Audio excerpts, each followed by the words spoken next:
Assalamualaikum warahmatullahi wabarakatuh. Waalaikumsalam warahmatullahi wabarakatuh. Bismillahirrahmanirrahim. Alhamdulillahilladzi bi ni'matihi tatimmus shalihat. Wassalatu wassalamu ala sayyidis sadat wa ala alihi wa ashabihi ahlil fadaili wal karamat. Amma ba'du. Bersyukur kita kepada Allah Subhanahu wa taala dengan mengucapkan alhamdulillahi rabbil alamin. Berselawat kita untuk orang yang paling dicintai Allah. Surga diciptakan untuk dia. Haram bagi siapapun masuk ke dalam pintu surga itu kecuali orang yang mulia ini mengetuk dan masuk ke dalam pintu surga itu. Kita diciptakan Allah karena ada orang yang mulia ini. Siapa dia? Tak lain tak bukan Nabi besar Muhammad sallallahu alaihi wasallam. Sama-sama kita ucapkan selawat untuk beliau. Allahumma salli ala sayyidina Muhammad wa ala ali sayyidina Muhammad. Baiklah jamaah subuh yang dimuliakan Allah Subhanahu wa taala, ada pertanyaan dari saudara Jaka. Assalamualaikum. Waalaikumsalam. Ustaz, bagaimana cara sholat agar khusyuk? Nah, ini pelajaran untuk kita semua. Cara agar sholat itu khusyuk ada 5, kata Syekh Ali Tontowi. Ada berapa? Ada 5. Yang pertama, ketika kita berwudu jangan berbicara. Ketika berwudu tak usah berbicara. Karena kalau berbicara saat wudu itu hukumnya makruh. Ditanya oleh teman, bagaimana teman tadi kita? Jangan dijawab, tak usah dijawab. Ketika berwudu tidak boleh berbicara. Itu yang pertama. Yang kedua, selesai kita wudu, dari tempat wudu ke musalla atau ke masjid tak boleh tasbih.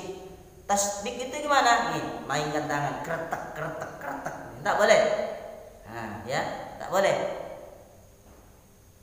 Kalau tasbih boleh. Subhanallah, subhanallah, subhanallah, subhanallah, subhanallah. Ditanya oleh kawan, bagaimana bro nanti? Jadi kita makan subhanallah, subhanallah, subhanallah. Zikir ya. Kalau tasbih saja tak boleh, apalagi update status. Tasbih tak boleh nih. Kata Syekh Imam Tontowi tak boleh tasbih, apalagi update status. Tak boleh. Itu yang kedua. Yang ketiga, menyebut atau mengucapkan seruan azan. Allahu Akbar, Allahu Akbar. Nah, saat seruan azan jawab Allahu Akbar, Allahu Akbar. Bagaimana bro nanti kita? Jadi kita main Allahu Akbar, Allahu Akbar. Gitu. Sambut seruan azan. Orang yang ketika ada azan tak mau menyebutkan seruan azan itu, kata ulama Al-Hafiz Abdurrahman As-Suyuti, Abdurrahman Jalaluddin Abdurrahman As-Suyuti, Al-Hafiz Abdurrahman Jalaluddin As-Suyuti, kata beliau, yukhsha, dikhawatirkan matinya dalam keadaan su'ul khotimah. Orang yang tak menyambut seruan azan, dengar dia, cuma tak mau berbicara, tak mengucapkannya, maka dikhawatirkan matinya su'ul khotimah. Itu yang ketiga. Yang keempat, mulut berkata, hati mengingat. Mulut berkata, hati mengingat. Orang Nabi Muhammad kalau sholat bagaimana? Apakah mulutnya diam? Apakah mulutnya bergerak? Dijawab oleh Khabbab ibnul Awf, na'am, Nabi kalau sholat mulutnya bergerak. Ya Khabbab, dari mana kau tahu bahwa Nabi itu sholat mulutnya bergerak? Bittirabi lihyati, aku melihat jenggot Nabi itu bergoyang. Kenapa jenggotnya bergoyang? Karena dagunya bergerak. Jadi khusyuk, mendatangkan khusyuk saat Allahu Akbar kabira.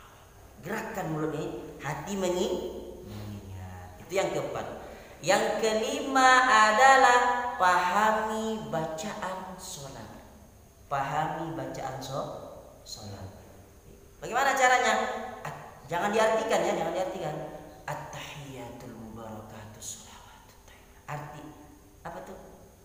Pahami bacaan sholatnya. Itu akan mendatangkan khusyuk dalam sholat. Ini ya, bagaimana cara sholat agar khusyuk ada di lima. Yang pertama, kalau berwudu tak boleh bicara. Yang kedua, dari tempat wudu ke masjid tak boleh tasbih. Yang ketiga, sambut seruan azan. Yang keempat, mulut bergerak, hati mengingat. Yang kelima, pahami bacaan sholat. Yang kedua, pertanyaan dari saudara Zainal. Assalamualaikum Ustaz. Waalaikumsalam. Saya ingin bertanya, bagaimana menjadi suami yang baik? Wah, suami yang baik. Suami yang baik. Karena kata Nabi Shallallahu Alaihi Wasallam itu bersabda, kullukum ra'in wa kullukum mas'ulun an ra'iyatihi. Setiap kamu itu adalah pemimpin, dan setiap pemimpin nanti akan dimintakan pertanggungjawaban di hadapan Allah. Kita jadi seorang suami, kita harus baik, jadi imam yang baik. Bagaimana cara jadi imam yang baik? Sholatnya dijaga, istrinya dibimbing dengan pendidikan, dikenalkan dengan agama, diajak ke masjid, diajak sholat. Itu caranya jadi seorang imam yang baik, suami yang baik. Jangan dibiarkan istri. Maka dalam Al-Quran itu dikatakan oleh Allah Subhanahu wa ta'ala, ar-rijalu qawwamuna 'alan nisa. Laki-laki itu adalah pemimpin bagi wanita. Laki-lakinya rusak, laki-lakinya tidak baik, maka jangan heran kalau makmumnya juga tidak baik. Jaga hati, jaga sifat yang baik di depan suami, jaga diri yang baik di depan suami. Bagaimana caranya? Sholatnya dijaga, waktu sholat dijaga, kata-katanya dijaga, jangan kasar kepada istri, jangan ngomong sembarangan. Gitu ya caranya jadi suami yang baik. Terus yang ketiga, pertanyaan dari Hanafi. Assalamualaikum Ustaz. Pertanyaan dari saudara Mujib. Bagaimana ciri-ciri menjadi istri soleha? Bagaimana ciri-ciri istri soleha? Ini nampaknya udah pada mau kawin semua ini. Ciri-ciri istri soleha itu ada tiga. Dengarkan yang perempuan yang belum berlaki ini, Rizka, Tiara di situ, dengarkan. Ciri-ciri istri soleha itu ada tiga. Kata Nabi Sallallahu Alaihi Wasallam, Inna dharta ilaiha sarratka. Kalau kau melihat seorang istri, maka istri itu menyenangkan hati suami. Alhamdulillah Ustaz, istri saya menyenangkan hati saya. Alhamdulillah. Istri siapa? Istri orang. Itu bukan istrimu. Bagaimana caranya? Rawat istrinya, dijaga istrinya, dibeliin bedak, dibeliin make up, dibeliin wangi-wangi, dibeliin baju yang baik. Rawat istri itu. Jangan tidak dibelikan apa-apa, dirawat istrinya supaya menyenangkan hati suami. Ajarkan istri akhlakul karimah yang baik, sopan santun saat berbicara, hatinya dijaga supaya tidak mempunyai iri, dendam, hasud, dengki semua dalam hati ini. Diajarkan seorang istri itu pendidikan biar menyenangkan hati suami. Yang kedua kata Nabi Sallallahu Alaihi Wasallam, wa in amartaha atau atska. Kalau seorang suami memerintahkan seorang istri, maka istri itu cepat tanggap, segera melaksanakan perintah yang diperintahkan oleh suami. Kenapa? Karena kata Nabi, andai manusia boleh sujud sama manusia, maka aku perintahkan seorang istri sujud sama suami. Karena sujud sama manusia itu tak boleh, sujud itu hanya untuk Allah, maka cukup seorang istri berbakti pada seorang suami. Itu yang kedua. Yang ketiga, wa in ghita anha hafidatska fi malika wa nafsiha. Ketika seorang suami bepergian, istri menjaga harta suami. Alhamdulillah Ustaz, ketika saya pergi kulkas saya masih ada, TV saya masih ada,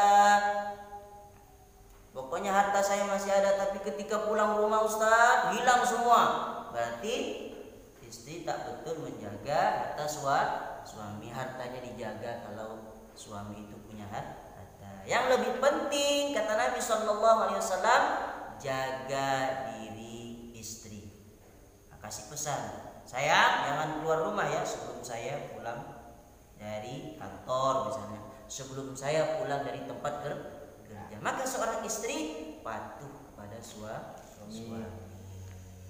Ini saja 3 pertanyaan, insya Allah pertanyaan yang bermanfaat untuk kita semua.